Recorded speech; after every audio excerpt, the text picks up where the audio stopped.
Ya, pada akhirnya sudah terang-terangan, sudah konferensi pers juga gitu kan, bahwasannya Prabowo itu bertemu dengan Surya Paloh ya. Seperti gue bilang, ini adalah trap untuk Anies Baswedan sendiri. Seperti apa? Yuk kita bahas.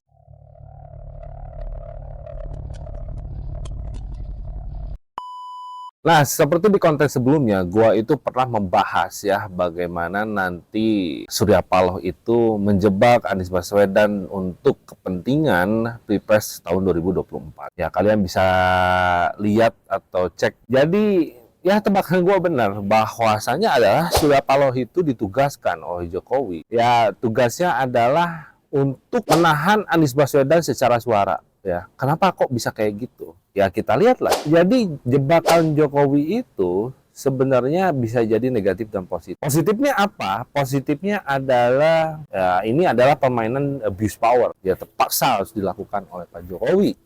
Untuk apa? Untuk menahan polarisasi. Jadi skemanya begini. Kalau waktu itu Prabowo dan lawannya hanya Anies Baswedan. Kita anggap Prabowo menang. Prabowo menang karena Anies Baswedan itu dicalonkan oleh orang-orang yang dulu sempat menyebarkan polarisasi ya, anggaplah seperti politik kotor lah gitu ya, politik kasar lah gitu ya.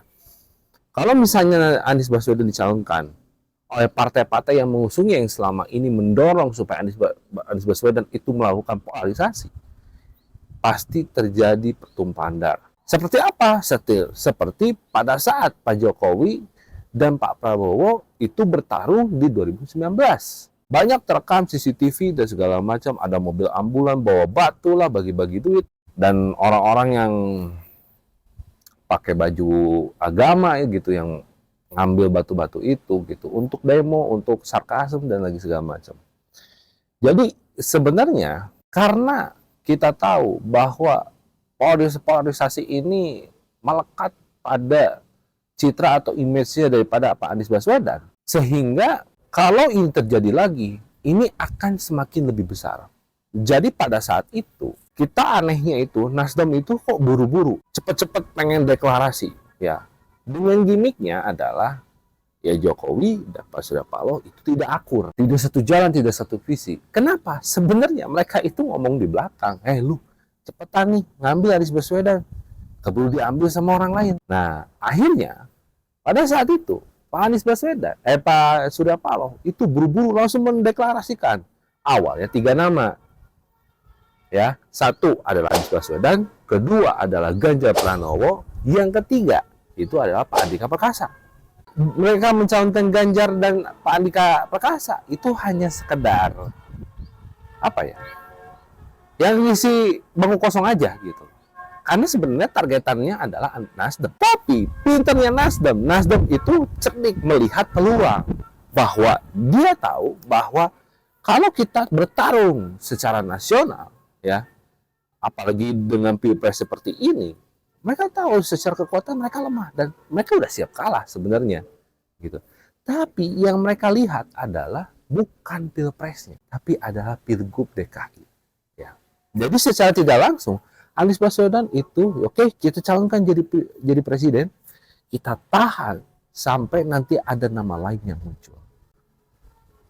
Ada nama lain muncul, apalagi itu adalah kader Nasdem. Kita tahu sendirilah itu siapa, yaitu Pak Ahmad Saroni yang notabene adalah asli Betawi, orang Jakarta, miliarder, gitu kan, yang berambisi ingin menjadi presiden, mimpinya adalah menjadi presiden, tapi ya dari pilgub dulu, karena secara historical, rata-rata orang yang punya tiket DKI Jakarta itu bisa mencalonkan jadi presiden. Ya udah kebuktian Pak Jokowi, sekarang Pak Anies Baswedan gitu.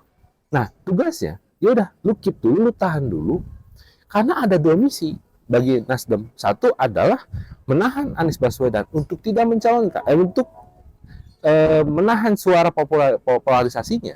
Ketika Pak Anies Baswedan dan Cak Imin itu mengajukan hak angket, ya, tapi Nasdem sendiri bilang bahwa kita mengutamakan persatuan dan kesatuan.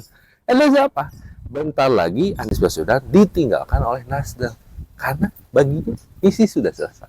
Makanya gue nggak percaya sama sekali pada waktu itu Surya Paloh itu gak akur dengan Jokowi. Kenapa? Karena mereka itu seperti Naruto dan Sasuke, gitu kan. Naruto jadi Hokage-nya, Sasuke-nya itu jadi orang yang di balik layar, yang punya kekuatan lebih, yang tahu-tahu ngebantai 10 orang, 100 orang, 1000 orang, 10.000 orang. Itu yang terjadi sekarang. Makanya sebenarnya balik lagi, menurut gua Jokowi itu ada pecatur loh. Kita nggak bisa tebak bener-bener. Gua juga sampai hari ini nggak habis pikir dia kenapa bisa melawan PDIP gitu ya. Tapi karena makin kesini gua makin kebaca, karena menurut gua Jokowi itu pengen kursi PDIP. No Golkar, no PSI apalagi gitu. Dia tahu kekuatan terbesar yang harus ditaklukkan adalah PDIP. Bagaimana next selanjutnya? Ya udah pasti Nasdem akan masuk koalisi. Nasdem akan masuk koalisi ya, dan mereka akan bergabung di koalisinya Pak Prabowo. Mungkin kedepannya Anies Baswedan, gue nggak tahu nih ya, apakah dia akan mencalonkan kembali sebagai Gubernur DKI Jakarta, dan pastinya akan melawan Ahmad Syahroni gitu loh. Gua nggak tahu sih. Cuman yang pasti ya, yang pasti kita sudah mulai membaca pergerakan Nasdem dan Jokowi ini kemana gitu loh. Jadi ini yang gua pengen sampaikan bahwa kalian kalau ingin berpolitik gitu, kalau kalian ingin berpolitik jangan terlalu fanatik. Kenapa jangan terlalu fanatik? Karena pasti ada belok ke kanan, ada belok ke kiri di menit-menit akhir, gitu loh. Ya inilah indahnya berpolitik, gitu loh ya. Jadi, gue pesan kalian jangan terlalu fanatik. Ya, kita terima aja bahwa elit-elit kita itu ngerjain kita semua, gitu loh. Dan yang gue sampaikan ini berdasarkan data dan fakta yang gue lihat, gitu.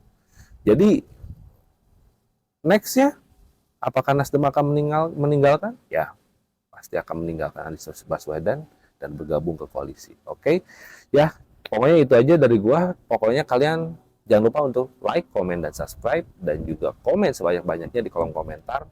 Coba kalian representasikan kejadian ini melalui komen. Gue pengen lihat komen kalian tuh kayak gimana sih menilai tentang ini tuh. Oke, see you next time.